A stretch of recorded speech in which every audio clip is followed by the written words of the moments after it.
గా నేర్చుకోవాలా? అప్టాక్స్ తో మా ఉచిత లైవ్ వెబినార్లలో చేరండి. ఆల్గో ట్రేడింగ్ కేవలం ₹10 బ్రోకరేజీ అందుబాటులో ఉంది. ఇప్పుడే అకౌంట్ ఓపెన్ చేయండి.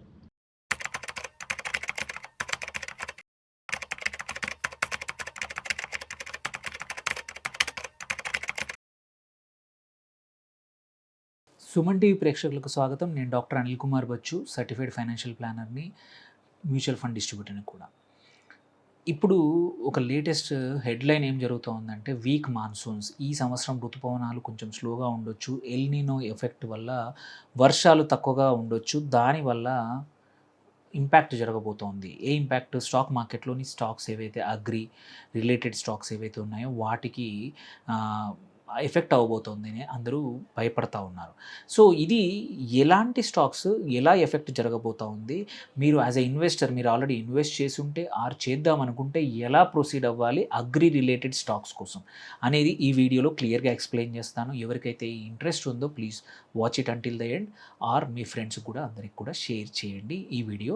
అగ్రి రిలేటెడ్ స్టాక్స్ మాన్సూన్ వీక్గా ఉంటే ఎలా ఎఫెక్ట్ అవుతాయి, ఏ వీటిలో భయపడాలి, కొన్నిట్లలో భయపడాల్సిన అవసరం లేదు, అది ఎక్స్ప్లెయిన్ చేస్తాను ఈ వీడియోలో.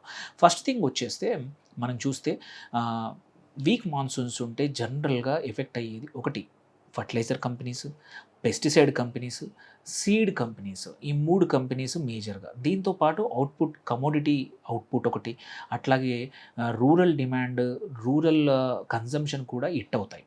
ఓకే, బట్ ఈ డైరెక్ట్లీ ఇన్పుట్ స్టాక్స్ గురించి ఈ వీడియోలో చూద్దాం. ఒకటి ఏంటంటే వీక్ మాన్సూన్స్ ఒకటి, దీనివల్ల ఏంటంటే ఎలా ఎఫెక్ట్ అవుతాయనే చూద్దాం. సో ఇది మామూలుగా వీక్ మాన్సూన్స్ అనేది టూ బ్రాడ్ ఆఫ్ టైటిల్ అనమాట. సో రెయిన్ డెఫిసిట్ అనేది ఎగ్జాంపుల్ తీసుకుంటే 2026లో రెయిన్ఫాల్ తగ్గబోతోంది, అది నిజం. So especially one of the driest year in last century అని భయపెడతా ఉన్నారు. సో అందుకోసం ఏంటంటే ఫార్మ్ ఇన్పుట్ కంపెనీస్ ఏవైతే ఉన్నాయో అవి బాగా పర్ఫామ్ చేయకపోవచ్చు. బట్ అన్ని అగ్రి స్టాక్స్ ఒకటి కాదు. ఇప్పుడు example let us start with fertiliser గురించి మనం ఆలోచిద్దాం. సో మాన్సూన్ వీక్ ఉన్నది, ఓకే, బట్ అట్లా అని చెప్పి ఖరీఫ్ సోయింగ్ కొంచెం తగ్గిపోయింది. సో ఆల్రెడీ ఇప్పటివరకు జరగాల్సింది కొన్ని ప్లేసుల్లో సోయింగ్ జరుగుతూ ఉంటుంది. సో దీనివల్ల ఏంటంటే యూరియా కానీ డిఏపి కానీ కంపెనీస్ ఏవైతే ఉన్నాయో వాటి యొక్క ఆఫ్ టేక్ అంటాము అవ్వట్లేదు. సో కొంచెం సెల్లింగ్ ప్రెషర్ అయితే పక్కా ఉంటుంది, ఓకే. బట్ కొంచెం మళ్ళీ రికవరీ అయితే మాత్రం వీటి డిమాండ్ అనేది మళ్ళీ పికప్ అవ్వచ్చు. సో ఫార్మర్స్ వర్షాలు పడకపోతే ఒకటి ఏంటంటే తక్కువ విస్తీర్ణంలో పంటలు వేస్తారు, దానివల్ల ఫర్టిలైజర్ కన్జంప్షన్ కూడా తగ్గుతుంది. సో ఆ లెక్కను చూసుకుంటే ఫర్టిలైజర్ స్టాక్స్ మాత్రం కంపల్సరీ దీనివల్ల ఇంపాక్ట్ అయ్యే అవకాశాలు చాలా ఉన్నాయి. కాకపోతే ఇక్కడ ఏంటంటే సబ్సిడీ అనేది ఉంటుంది, ఇన్వెంటరీ కూడా ఉంటుంది అందులో వీళ్ళ కేసులో చూస్తే.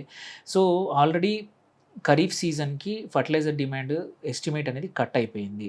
So sizeable stocks already companies దగ్గర ఉన్నాయి.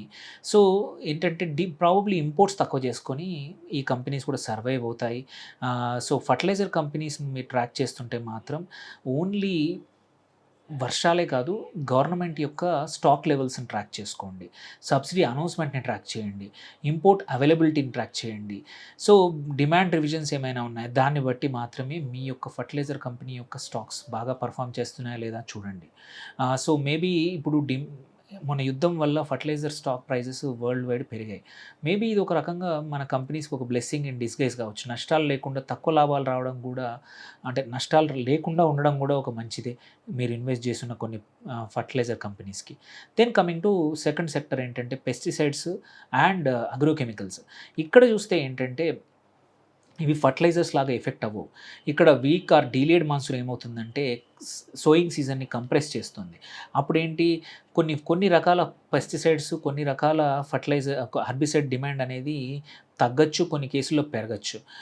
సో మళ్ళీ రెయిన్ఫాల్ అనీవెన్గా ఉన్నప్పుడు కూడా ఏంటంటే పెస్ట్ డిసీజెస్ ఎక్కువగా వస్తాయి. సో దీనివల్ల యాక్చువల్లీ డిమాండ్ అనేది పెరగచ్చు ఆన్ ద హోల్. సో అందుకే ఈ అన్ని పెస్టిసైడ్ కంపెనీస్ని, అన్ని హెర్బిసైడ్ కంపెనీస్ని ఒకే కట్టాన కట్టడానికి లేదు. అందులో వాటి యొక్క ప్రోడక్ట్ పోర్ట్ఫోలియోని బట్టి కంపెనీల యొక్క performance, stocks, sales, even monsoon ఎలా ఉన్నా కూడా ఇంపాక్ట్ అవుతుంది. అన్లైక్ ఫర్టిలైజర్స్ దీంట్లో ఏంటంటే డిమాండ్ పెరగచ్చు కొన్ని కేసుల్లో. సో అందుకే మార్కెట్ రియాక్షన్ అనేది కన్ఫ్యూజన్గా ఉంది. ఎస్, బికాజ్ తెలీదు ఎవరి పోర్ట్ఫోలియో ఎలా ఉందో. సో అందుకే క్రాప్ ప్రొటెక్షన్ ఎవరైతే ఉన్నాయో ఈ వీక్నెస్ ఇనీషియల్గా కనబడతా ఉన్నా సరే వర్షాలు కొంచెం పడి కన్జంప్షన్ స్టార్ట్ అయిందంటే మాత్రం మీకు వీటి యొక్క స్టాక్స్ కూడా బాగా పర్ఫామ్ చేయొచ్చు. అండ్ సీడ్స్ మాత్రం మళ్ళీ డిఫరెంట్. ఇక్కడ కూడా చూసుకుంటే అన్నిటికన్నా ఎక్కువగా ఫీల్ అయ్యేది మాత్రం సీడ్ కంపెనీస్. ఇక్కడ ఏకరేజ్ మారిపోతుంది, క్రాప్ మిక్స్ మారిపోతుంది, ఎంత వేస్తారో మారిపోతుంది, అసలు చెయ్యాలా లేదా కూడా మారిపోతుంది. ఎందుకంటే వర్షానికి తగ్గట్టు వర్షపాతానికి తగ్గట్టు రైతులు పంటలు మారుస్తూ ఉంటారు చివర్లో. సో కంపెనీస్ లాస్ట్ మినిట్ తమ డిమాండ్ సప్లై అన్ని సిచ్యువేషన్స్ మారుతూ ఉంటుంది. సో సీడ్ కంపెనీస్ మాత్రం వన్ ఆఫ్ ద బిగ్గెస్ట్ అన్సర్టెనిటీస్. ఈ టైంలో కొంచెం జాగ్రత్తగా ఉంటే బెటరు ఇప్పుడు. సో అందుకే ఈ 3 కేటగిరీస్ ఫర్టిలైజర్స్, పెస్టిసైడ్స్, సీడ్స్ కూడా 3 రకాలు డిఫరెంట్గా ఉంటాయి. దో అన్నిటినీ ఒక కట్టాన కట్టడానికి లేదు. సో వీక్ రెయిన్స్ ఓన్లీ ఈ కంపెనీసే కాదు, రూరల్ ఇన్కమ్ పైన, రూరల్ కన్జంప్షన్ పైన కూడా హిట్ అవుతాయి. కాబట్టి ట్రాక్టర్స్, టూ వీలర్స్, ఎస్పెషల్లీ ఇప్పుడు ఈవీస్ కూడా పిక్ అవుతున్నాయి. టూ వీలర్స్ కానీ ఎఫ్ఎంసీజీ బ్రాండ్స్ యొక్క సేల్స్ కూడా తగ్గచ్చు.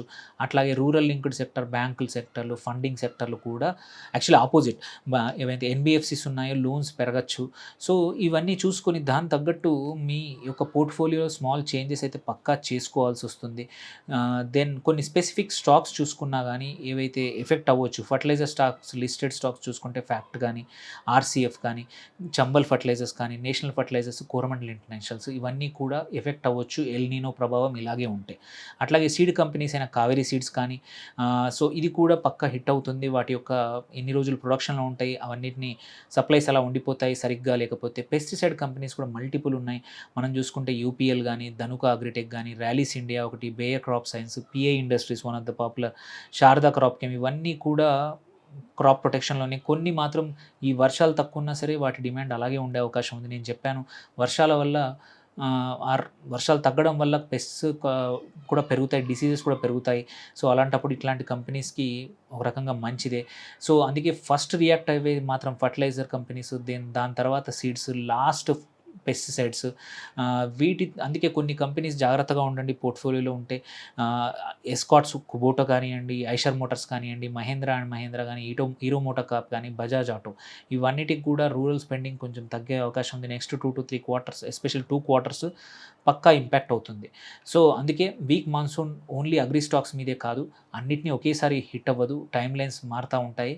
సో అది చూసుకొని మాత్రమే చేయండి. ఏదైనా ఉంటే మాత్రం అన్యూజువల్ యాక్టివిటీ ఉంటే మాత్రం 1-2 సార్లు ఆలోచించి ఇన్వెస్ట్ చేయండి. మీ పోర్ట్ఫోలియో ఉంటే ఇది ప్రాబబ్లీ ఇది right time to change, add, delete or remove or size తక్కువ చేసుకోవడానికి.